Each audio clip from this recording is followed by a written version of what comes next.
Hello everyone, आसरा education के YouTube channel पर आप सभी का स्वागत है। आज हम लोग मैथमेटिक्स का एक नया टॉपिक डिस्कस करेंगे। इसके अंतर्गत हम लोग महत्तम समापवर्तक, जिसे हाईएस्ट कॉमन फैक्टर एचसीएफ या ग्रेटेस्ट कॉमन डिवाइजर जीसीडी के नाम से भी जाना जाता है, को डिस्कस करेंगे। तथा इसी में हम लोग लघुत्तम समापवर्त, जिसे लासा या एलसीएम के नाम से जाना जाता है, उसको डिस्कस करेंगे। आइए शुरू करते हैं सबसे पहले महत्तम समापवर्तक से। महत्तम समापवर्तक को जानने के लिए हमें सबसे पहले जानना पड़ेगा अपवर्तक क्या होते हैं। अपवर्तक एक्चुअली वो संख्याएं होती हैं जो संख्याएं किसी दी हुई संख्या को पूरी तरह से विभाजित कर देती हैं। तो हम उन संख्याओं को उस संख्या का अपवर्तक कहते हैं। यानी कि अगर हम एक संख्या ले लें 12, ठीक है, जैसा कि हमने उदाहरण में लिया हुआ है, और इसमें से देखें कि किस किस से डिवाइड हो जाता है। तो 1 से हो जाएगा, 2 से भी हो जाएगा, 2 छंग 12, 3 से भी हो जाएगा, 4 से भी हो जाएगा। लेकिन अगर हम यहाँ देखें 5, तो ये 5 से डिवाइड नहीं होगा। क्यों? क्योंकि 5 दूनी 10, 2 इसमें क्या बच जाएगा? शेषफल, इसलिए पूरी तरह से विभाजित नहीं होगा। तो 5 क्या होगा? 5 इसका अपवर्तक नहीं होगा। लेकिन 6 से हो जाएगा, इसलिए 6 क्या होगा? इसका अपवर्तक होगा। इसके बाद 7, 8, 9 और 10 तथा 11, ये ऐसी संख्याएं हैं जिससे ये 12 कभी भी विभाजित नहीं होगा, इसलिए ये क्या होंगे? इसके अपवर्तक नहीं होंगे। किंतु अगर हम 12 लेंगे तो 12 फिर से 12 को पूरी तरह से विभाजित कर देगा, तो ये क्या होगा? इसका अपवर्तक कहलाएगा। तो इस तरह 12 के जो अपवर्तक होंगे क्या होंगे? 1, 2, 3, 4, 6 और 12। ठीक है, तो अपवर्तक क्या होते हैं? अपवर्तक जो होते हैं वो उस संख्या को अगर पूरी तरह से विभाजित कर दें तो वो संख्याएं क्या होंगी? अपवर्तक कहलाएंगी। ठीक है, तो यहाँ पर हमने देखा कि अपवर्तक जो होता है वो हमेशा संख्या से, जिस संख्या के हम अपवर्तक निकाल रहे हैं, उस संख्या से या तो छोटा होगा या तो उसके बराबर होगा। ये चीज आप याद रखिएगा। अपवर्तक जो होता है वो हमेशा उस संख्या से छोटा होता है या तो उसके बराबर होता है। और दूसरी कंडीशन क्या होती है? वो पूरी तरह से विभाजित करता है। आइए अब देखते हैं समापवर्तक। समापवर्तक क्या होता है? जब हम 2 या 2 से अधिक संख्याओं को कंसीडरेशन में लेते हैं, तो उस समय हमें क्या करना होता है? उन जितनी भी संख्याएं हमने कंसीडरेशन में ली हैं, उनके उनके जो होंगे अपवर्तक निकाल लेंगे। जैसे यहाँ पर हमने क्या लिया है? 12, 18 और 24 कंसीडरेशन में। तो हमने 12, 18 और 24 से क्या निकाल लेना है? अपवर्तक। और उन अपवर्तकों में जो तीनों संख्याओं में, इन तीनों संख्याओं में कॉमन है, यानी जो जितनी भी हमने संख्याएं ली हुई हैं, उन संख्याओं में जो कॉमन अपवर्तक होंगे उनको हम निकाल के जो रख लेंगे, वो समूह क्या होगा? उनका समापवर्तक कहलाएगा। इस केस में अगर आप देखेंगे तो जो 12, 18, 24 के समापवर्तक होंगे वो 1, 2, 3, 6 होंगे, क्योंकि इनके अपवर्तकों में से यही 4 संख्याएं हैं जो कॉमन है। ठीक है, तो समापवर्तक क्या होता है? समापवर्तक यदि कोई संख्या किन्हीं 2 या 2 से अधिक संख्याओं को पूरी तरह विभाजित कर दे, तो उस संख्या को उन संख्याओं का समापवर्तक कहते हैं। जैसे इस केस में 18, 12 और 24 को 1, 2, 3, 6 पूरी तरह से विभाजित कर देते हैं, तो 1, 2, 3, 6 क्या है? इसके समापवर्तक है। अब देखते हैं महत्तम समापवर्तक क्या होता है। महत्तम समापवर्तक इन समापवर्तकों में जो सबसे बड़ा होता है, वो क्या होता है? महत्तम समापवर्तक होता है। इसकी डेफिनेशन अगर देखें तो ये है, दी हुई संख्याओं को विभाजित करने वाली संख्याओं में से सबसे बड़ी संख्या उनका महत्तम समापवर्तक होता है।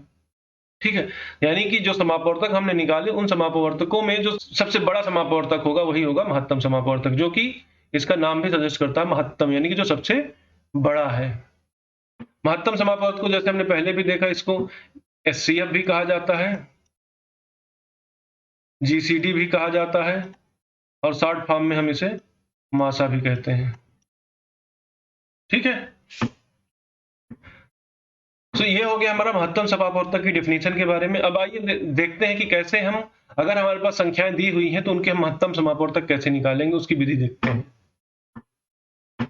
महत्तम समापवर्तक निकालने की जो सबसे पहली विधि है वो गुणनखंड विधि है, और यही सबसे ज्यादा हमारी प्रचलित विधि भी है। ठीक है, दूसरी विधि है जो भाग पर आधारित होती है, बाकी दोनों जो है भाग पर आधारित हैं। तो इस तरह से टोटल 3 विधियां जिनसे हम क्या निकाल सकते हैं? महत्तम समापवर्तक निकाल सकते हैं।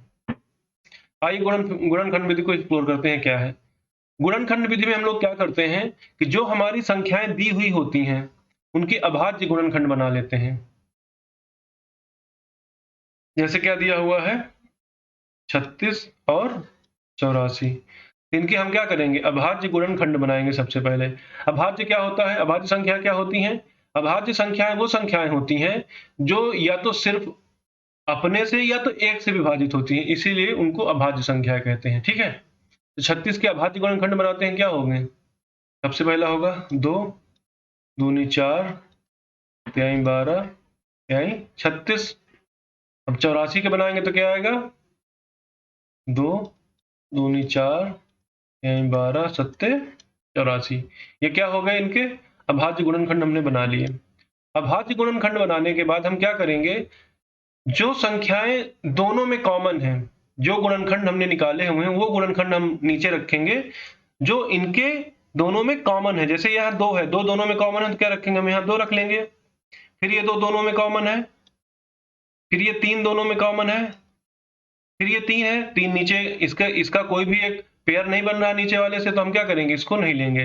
इसी तरह 7 जो है ये भी हमारा ऊपर की जो हमारी संख्या लिखी हुई थी हमने उसके साथ पेयर नहीं बना रहा है, इसलिए हम इसको भी कंसीडर नहीं करेंगे। तो इस तरह अगर हम देखेंगे तो ये जो 3 गुणनखंड थे यही 3 ऐसे हैं जो दोनों में कॉमन थे।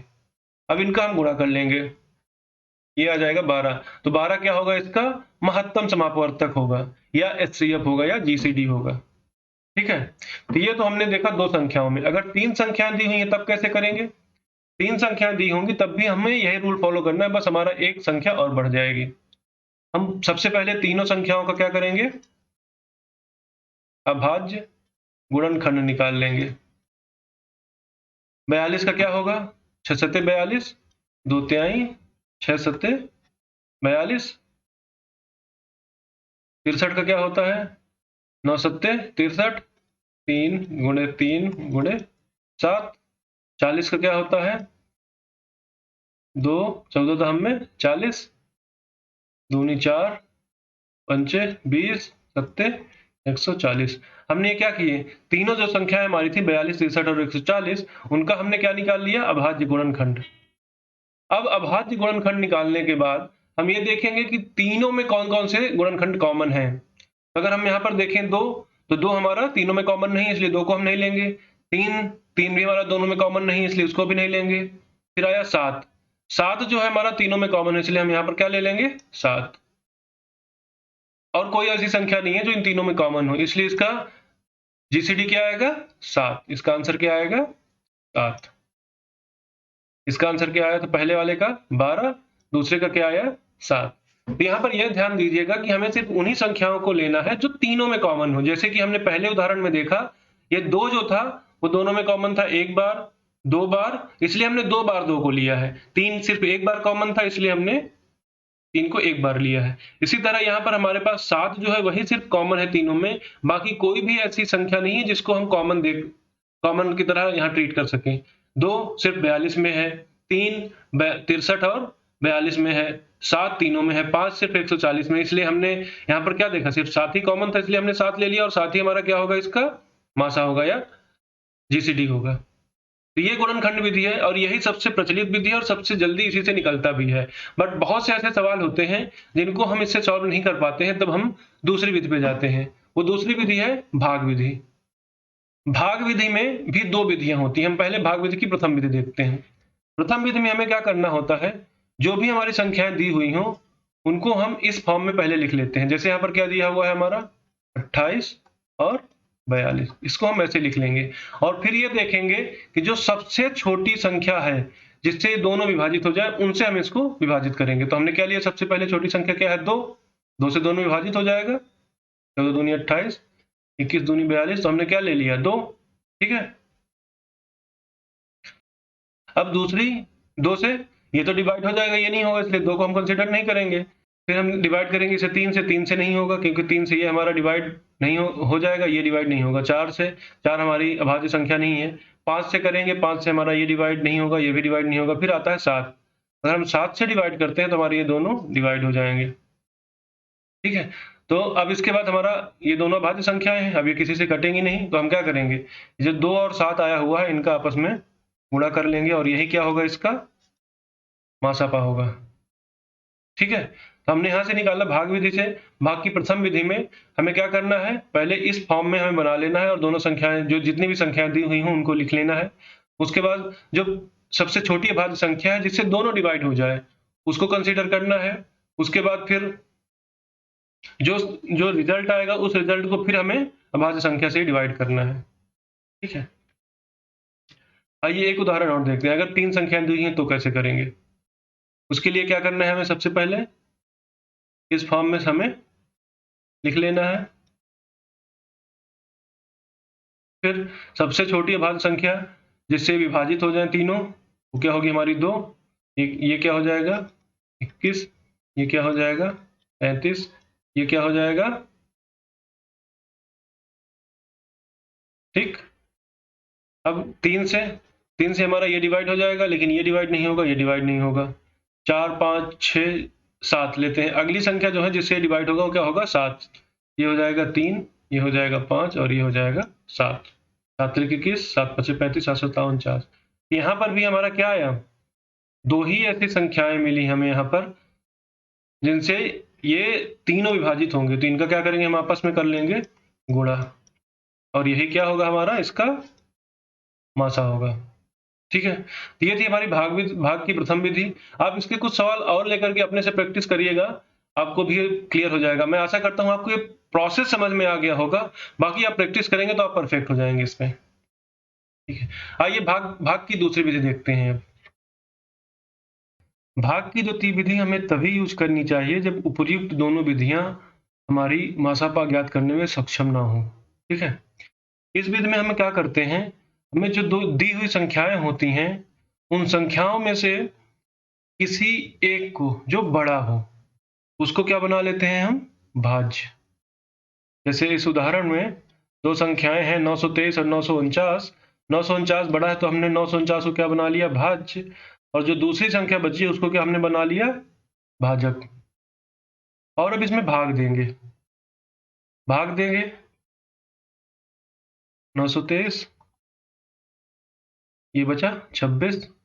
अब जो शेष बचा है, पहला स्टेप पूरा हुआ। पहले स्टेप में जो शेष बचेगा हम उसको बना लेंगे भाजक, और जो पहले स्टेप का भाजक था उसे बना लेंगे हम भाज्य। और इस तरह से हम भाग करते चले जाएंगे जब तक कि हमें शेषफल शून्य ना मिल जाए। जब हम इसको भाग देंगे तो कितनी बार जाएगा, 26 तिहाई 78, 3 बार। यहाँ से क्या बचा, ये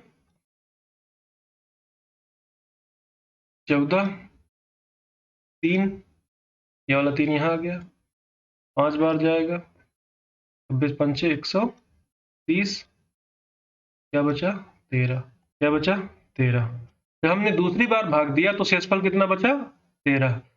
दूसरी बार हमने भाग किससे दिया था, 26 से, तो 26 हमारा क्या बन जाएगा यहाँ पर, भाज्य। अब हम 13 को 26 से भाग देंगे तो पूरी तरह से क्या हो जाएगा, विभाजित हो जाएगा। तो जब जिस भाजक के साथ शेषफल शून्य आता है वो भाजक हमारा क्या होता है, महत्तम समापवर्तक होता है। इस केस में हमारा 13 क्या होगा, महत्तम समापवर्तक होगा। ठीक है, अब आइए एक और उदाहरण देखते हैं। दूसरे उदाहरण में हमने 3 संख्याएं ली हैं। अगर हमें 3 संख्याओं का भाग की द्वितीय विधि के साथ करना हो तो कैसे करेंगे। उसको करने के लिए हम क्या करते हैं, पहले 2 संख्याएं जो दी होती हैं, पहले 2 संख्याओं को हम आपस में भाग करके महत्तम समापवर्तक निकाल लेते हैं। फिर जो महत्तम समापवर्तक आया होता है उसका, और जो तीसरी संख्या बची हुई संख्या उसके साथ हम महत्तम समापवर्तक निकाल लेते हैं। आइए इसे सॉल्व करते हैं। इसको सॉल्व करने के लिए पहले क्या करेंगे, हम पहली 2 संख्याओं में जो बड़ी संख्या है 189, उसको बना लेंगे हम भाज्य, और छोटी संख्या 168 को भाजक बना लेंगे। जब हम ये भाग देंगे ये जाएगा, बचेगा 21। अब यहाँ पर 21 क्या बन जाएगा हमारा, भाजक, और 168 क्या बन जाएगा हमारा, भाज्य। ये पूरा पूरा कट जाएगा। तो ये 21 क्या है हमारा, 168 और 189 का मासापा। ये 168 और 189 का मासा आया 21।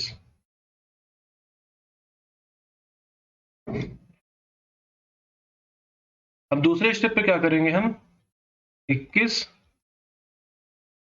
और 231 का मासा निकालेंगे। तो यहाँ पर 21 छोटा है तो 21 को हम क्या बनाएंगे, भाजक, और 231 को बनाएंगे हम भाज्य। 21 एकम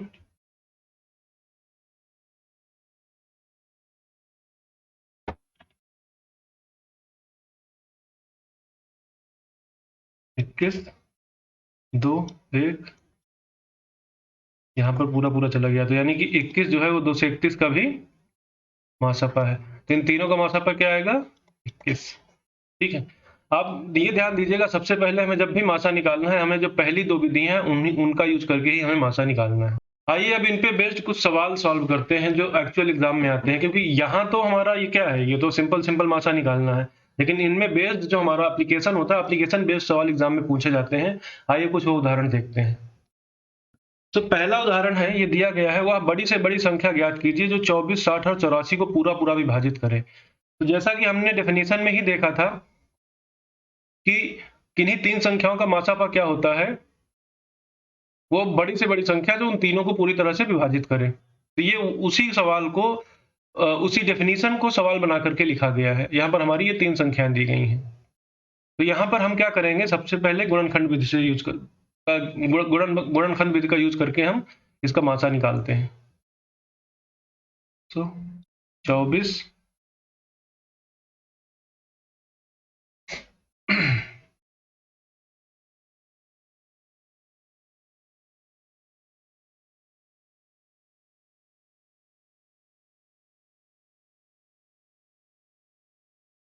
60 और 84।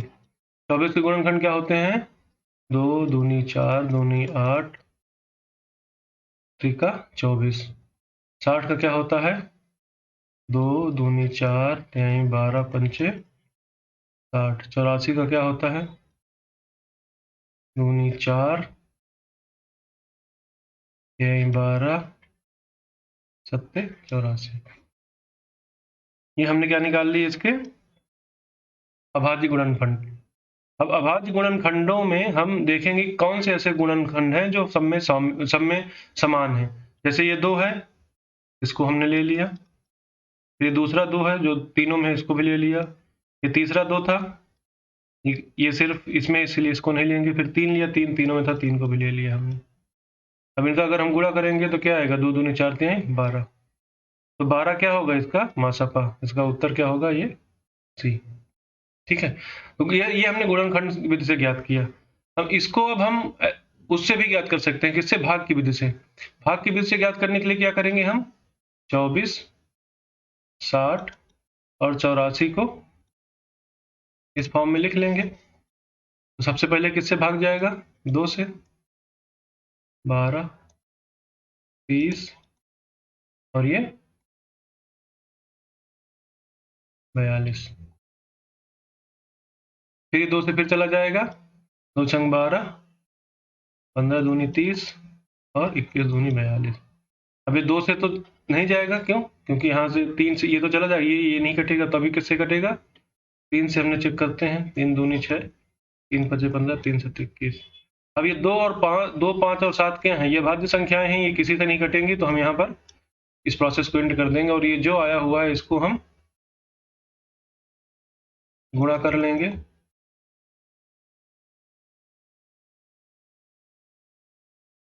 जो आएगा 12, ये क्या होगा हमारे, इसका महत्तम समापवर्तक होगा।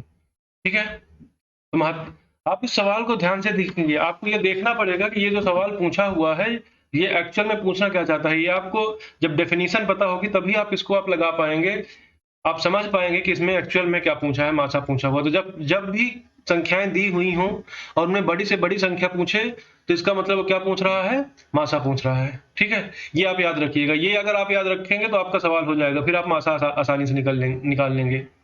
तो जब भी एग्जाम में आप बैठें तो सबसे पहले सवाल को सही से पढ़ें और ये देखने की कोशिश करें कि वो क्या पूछना चाह रहा है। ठीक है, आइए दूसरा सवाल देखते हैं। दूसरे उदाहरण पे यहाँ पर हमने क्या लिया हुआ है, 25 से 2 और 3654 का मासा ज्ञात करना है। इसको ज्ञात करने के लिए हम क्या करेंगे, हम भाग की द्वितीय विधि यूज करेंगे। यहाँ पर क्या है, ये 3654, इसको हमने क्या बनाया, भाज्य, और 2502 को हमने क्या बना लिया, भाजक। इसको हम भाग देंगे तो कितनी बार जाएगा ये, एक बार। शेष क्या बचेगा, 1152। अब ये जो 1152 है इसको हम क्या बनाएंगे, भाजक, और भाज्य क्या बनेगा हमारा, 2502। ये कितनी बार जाएगा, दो बार। और ये क्या आएगा, 2304। ठीक है। अब जब हम इसको भगा इसको घटाएंगे तो क्या आएगा ये, 198। ठीक है। अब 198 क्या बनेगा हमारा, ये बनेगा हमारा भाजक, और भाज्य क्या बनेगा, 1152। ये हम भाग देंगे तो कितनी बार जाएगा ये, 5 बार।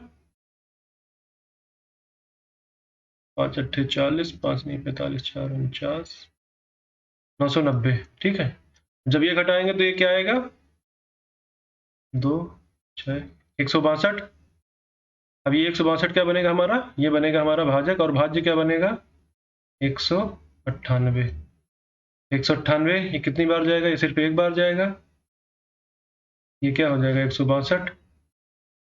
जब इसमें घटाएंगे तो क्या बचेगा ये, 36।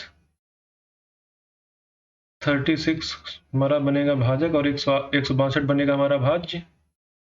ये कितनी बार जाएगा, ये जाएगा 4 बार।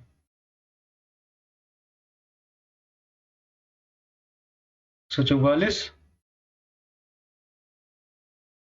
18। अब ये 18 जो है ये हमारा क्या बनेगा, ये बनेगा हमारा भाजक, और भाज्य क्या बनेगा, 36। 18 दूनी 36। हमारा अंतिम भाजक क्या है, इसमें अंतिम भाजक है हमारा 18, तो इसका मासापा क्या आएगा, 18। उत्तर क्या होगा इसका, बी। ठीक है। अब ये हमने ऐसे क्यों किया, अगर हम 25 को 2 के अगर गुणनखंड निकालते तो बहुत बड़ा होता है, इसलिए हमारा गुणनखंड के भाग की प्रथम विधि से निकालना थोड़ा डिफिकल्ट था, इसलिए हमने इससे कर लिया, और इससे हमारा थोड़ा इजीली आ जाएगा।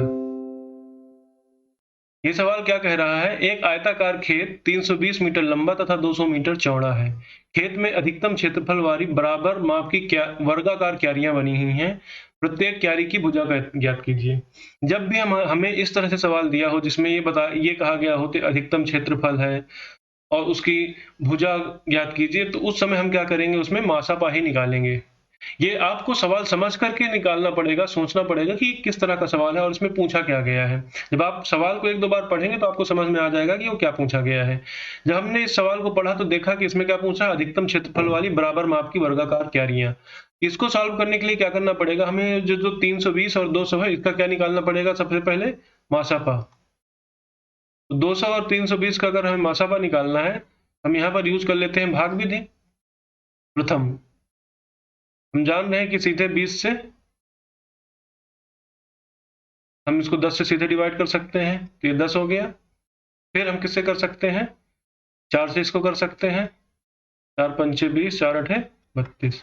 अभी 5 और 8 जो है ना, ये एक और ये तो एक से डिवाइड होंगे तो एक दूसरे से डिवाइड होंगे, तो अब हम इसको आगे डिवाइड नहीं कर सकते हैं, तो इसका मासा क्या आ जाएगा, 10 गुणे 4 बराबर 40। ठीक है। हमारा उत्तर क्या होगा इसका, डी। अब ये 40 हमारा क्यों सही है, इसको सिद्ध कर लेते हैं, एक बार देख लेते हैं कि ये मासा से क्यों हमने कहा कि सॉल्व हो जाएगा। अगर हम ये देखें 332 और 200 मीटर चौड़ी, तो इसका क्षेत्रफल क्या आएगा इस खेत का, आयत का क्षेत्रफल क्या होता है, लंबाई गुणे चौड़ाई। ये क्या हो जाएगा, 320 गुणे 200, तो ये क्या हो जाएगा, 32 दूनी 64, 64,000। अब ये जो 64,000 आया हुआ है, ये इसको अगर हम डिवाइड करें, ये क्या कहा गया है, अधिकतम क्षेत्रफल वाली बराबर माप की क्यारियां बनी हुई हैं। तो बराबर माप की अगर हमें क्यारियां बनाई हैं तो हमारा ये 40 आया हुआ, अगर हम इसे 40 से डिवाइड करें, ये हमारा पूरी पूरी तरह से डिवाइड हो जाएगा। क्यों, क्योंकि ये क्या होगा,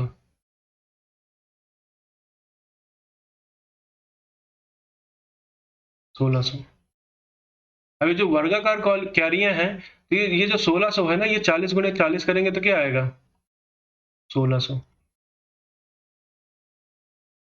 तो जो ये जो वर्गाकार क्यारियां बनी होंगी, इसका जो क्षेत्रफल होगा वो 1600 होगा, और उसकी एक भुजा क्या होगी? वो 40 मीटर की होगी। ठीक है, आइए एक और सवाल देखते हैं इसी से रिलेटेड। मासापा में कुछ सवाल पूछे जाते हैं जो शेषफल पर आधारित होते हैं। उन सवालों को कैसे सॉल्व करेंगे, आइए देखते हैं। यहाँ पर एक सवाल दिया गया है, वह बड़ी से बड़ी संख्या ज्ञात कीजिए जिससे 134, 159 और 184 में भाग देने पर प्रत्येक दशा में 9 शेष बचे। जब भी इस तरह का सवाल दिया हो, तो उसमें आपको क्या करना है कि जो भी संख्याएं दी हुई हैं, ध्यान दीजिएगा, जो भी संख्याएं दी हुई हैं उनमें से शेषफल को घटा देना है। इस केस में हमारी क्या संख्याएं हैं? 134, 159 और 184। इससे क्या करना है हमें? शेषफल जो है वो घटा देना है। इस तरह के सवालों में जो संख्याएं दी हुई हों और जो शेषफल दिया हो उसको क्या करना है? घटा देना है। जब हम उसको घटा देंगे, हमारे पास जो नंबर आएंगे उनको लिख लेंगे। ठीक है, अब ये जो नंबर आए हैं, इन नंबर्स का हम क्या निकालेंगे? मासापा। इन नंबर का जो मासा होगा, इन नंबर्स का जो मासा होगा वही इसका उत्तर होगा। अगर हम इसको देखें, आइए क्विकली सॉल्व करते हैं। भाग की प्रथम विधि से 125, 150 और 175। हम इन नंबर्स को देखें तो हम क्विकली आइडेंटिफाई कर सकते हैं कि 25 से हमारा भाग चला जाएगा। 25, 25 पंचे 125, 25 छक्का 150, 25 सत्ते 175। अब ये तीनों, कोई ऐसी संख्या नहीं है जो इन तीनों को विभाजित कर सके, तो हमारा क्या होगा? मासा 25। इसका उत्तर क्या होगा? 25। ठीक है, ये हो गया हमारा इसका उत्तर। अब इसको हम वेरीफाई भी कर सकते हैं। अगर हम 25 को 125 में 25 से भाग देंगे तो क्या आएगा?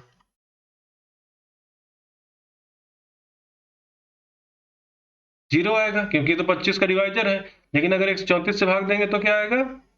25 पंचे 125, 9 आएगा। इसी तरह हम बाकी को वेरीफाई कर सकते हैं। तो इसमें इस तरह के सवालों में हमें क्या करना है? जब भी इस तरह के सवाल दिए गए हों, उनमें जो भी संख्याएं दी हुई हैं उनमें से शेष को पहले घटाना है, और उसके बाद जो नंबर आए उनका हमें मासा ज्ञात कर लेना है। वही जो होगा हमारा उत्तर होगा। आइए एक और उदाहरण देखते हैं।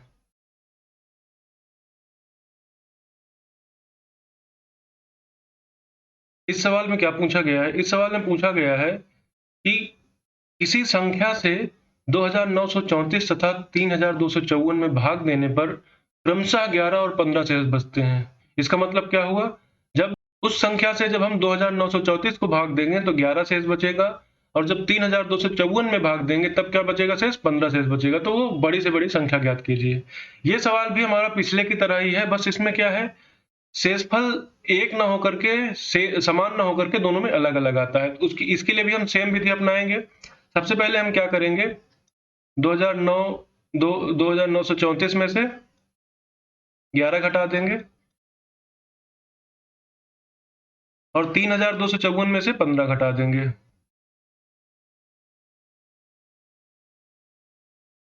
ये शेषफल घटाने के बाद जो नंबर आएंगे उन नंबर का हम मासा ज्ञात कर लेंगे, और वही इसका आंसर होगा।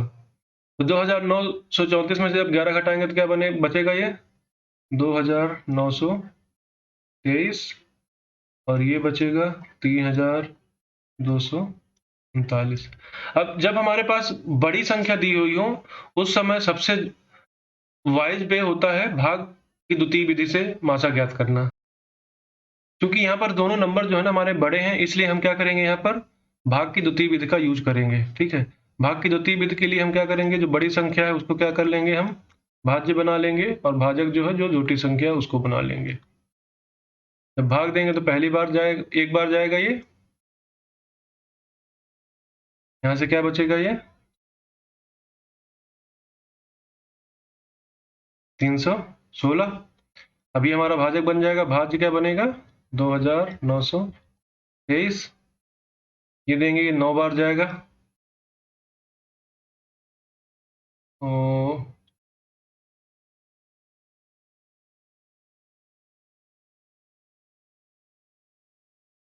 ये आ जाएगा हमारा 2844।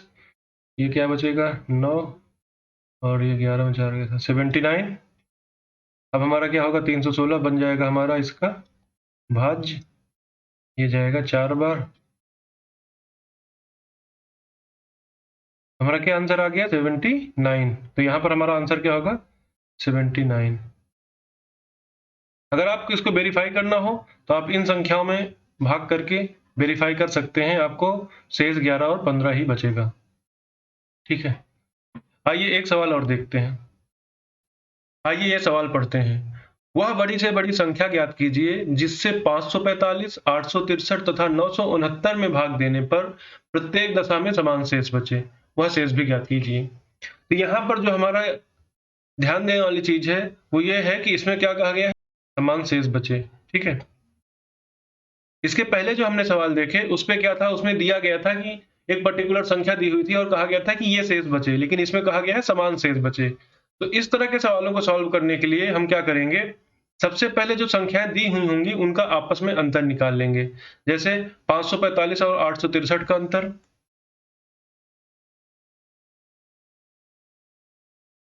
ये आएगा 318। 969 एंड 863 का अंतर, ये आएगा 106। और 969 तथा 545 का अंतर जो आएगा 424। फिर क्या करेंगे, जो ये अंतर आया हुआ है इन अंतर का मासा निकाल लेंगे। हमारी संख्या क्या क्या है 106, 318 और 424। अब इसको अगर हम देखें, इसका मासा निकालने के लिए क्या करेंगे, पहले 2 से भाग देंगे इसको, ये आएगा 53, ये आएगा 159 और ये आएगा 212। जब लग रहा है ये कि 53 से ये भाग चला जाएगा क्या, क्योंकि अगर हम इसके पहले कोई संख्या और देखेंगे ना 3, 4, 5, उनमें से ये डिवाइड होगा नहीं, इसलिए हम इसको सीधे 53 से डिवाइड करेंगे। ये एक 53 तिरको 159 और ये डिवाइड हो गया। अब ये क्या है,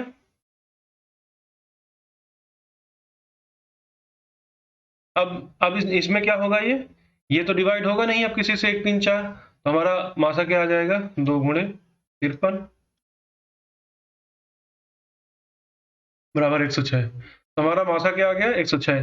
तो 106 वो संख्या होगी जिसको हम इन संख्या से विभाजित करें तो हमें समान शेष मिलेगा। अब यहाँ पर हमारा दूसरा क्वेश्चन भी है, वह शेष भी ज्ञात कीजिए। तो वह शेष क्या होगा, इनमें से कोई भी एक संख्या को हम 106 से डिवाइड करेंगे तो जो शेष बचेगा वही क्या होगा, इसका उत्तर होगा। अब जैसे 545 है, 545 को 106 से डिवाइड करें तो क्या होगा, ये 5 बार जाएगा, 5 छक्का 30, 5 एकम 5, 530। तो शेष क्या बचा 15। तो शेष क्या बचेगा 15। तो आंसर कौन सा सही होगा, ये। यहाँ आप थोड़ा सा ध्यान दीजिएगा, जो हमने इसके पहले जो उदाहरण लगाए हैं ये उनसे मिलता जुलता तो है, लेकिन इसको सॉल्व करने का तरीका थोड़ा अलग है। आप पुराने तरीके से भी लगा सकते हैं, लेकिन इस तरीके से आप लगाएंगे तो परीक्षा में जल्दी से सवाल को सॉल्व कर पाएंगे। इस तरह हमने आज मासा कंप्लीट कर लिया, महत्तम समापवर्तक कैसे निकालते हैं ये देख लिया हमने, और उसके किस पैटर्न के सवाल पूछे जाते हैं उसके भी हमने 5-6 उदाहरण देख लिए। ठीक है, आप इसकी तैयारी करिए, आप जो भी आपके पास प्रैक्टिस सेट है उससे आप और भी सवाल इसके प्रैक्टिस कीजिए। आप जितने प्रैक्टिस करेंगे उतने परफेक्ट बनेंगे। मैथमेटिक्स आपकी तब तक स्ट्रांग नहीं होगी जब तक आप उसको प्रैक्टिस नहीं करेंगे, इसलिए आप उसे अभ्यास करते रहिए। ये हमारा मासा और लासा का पहला सेशन था। इस सेशन में हमने महत्तम समापवर्तक देखा। हम दूसरे सेशन में लघुत्तम समापवर्तक देखेंगे और उससे रिलेटेड या उसके पैटर्न पे आने वाले सवाल जो हैं अलग अलग उनको देखेंगे। आशा करता हूँ ये आपको वीडियो अच्छा लगा। अगर आपको अच्छा लगा तो आप इसे लाइक, शेयर और सब्सक्राइब करिए। और कमेंट पे अगर आपके कोई क्वेश्चन है तो उनको भी पूछिए। पूरा वीडियो देखने के लिए बहुत बहुत धन्यवाद।